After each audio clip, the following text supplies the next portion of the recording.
శివుని తలపై అలంకారంగా ఉండే చంద్రుని కథ ఏమిటో, అలాగే చంద్రుడు నెలలో 15 రోజులు క్షీణిస్తూ 15 రోజులు వృద్ధి చెందుతూ ఉంటాడు. ఎందుకో తెలుసా? చంద్రునికి 27 మంది భార్యలు. ఆ 27 మంది జ్యోతిష్య శాస్త్రంలో మనకు కనబడే 27 నక్షత్రాలు. చంద్రుని భార్యలైన ఈ 27 మంది దక్ష ప్రజాపతి కుమార్తెలు.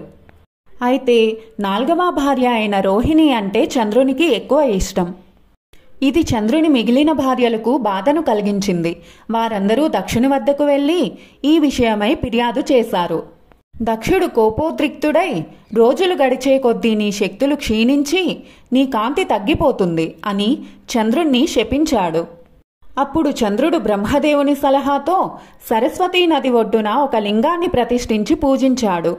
ఈ విధంగా చంద్రదేవుడు ప్రతిష్ఠించిన లింగమే జ్యోతిర్లింగాలలో మొదటిదైన గుజరాత్ రాష్ట్రంలోని సౌరాష్ట్రలోని సోమేశ్వర జ్యోతిర్లింగం. అప్పుడు శివుడు ప్రత్యక్షమై, ప్రజాపతి దక్షుని శాపాన్ని పూర్తిగా తొలగించలేం, కానీ 15 రోజులు క్షీణిస్తూ 15 రోజులు వృద్ధి చెందుతావని చంద్రునికి చెప్పి, నా భక్తులు వాళ్ళ అధమ క్షణాలలో కూడా నాకు ప్రియమైన వారే అని చెప్పడానికి నీ చంద్రవంకను నా సిగలో ధరిస్తాను అని వరమిచ్చాడు.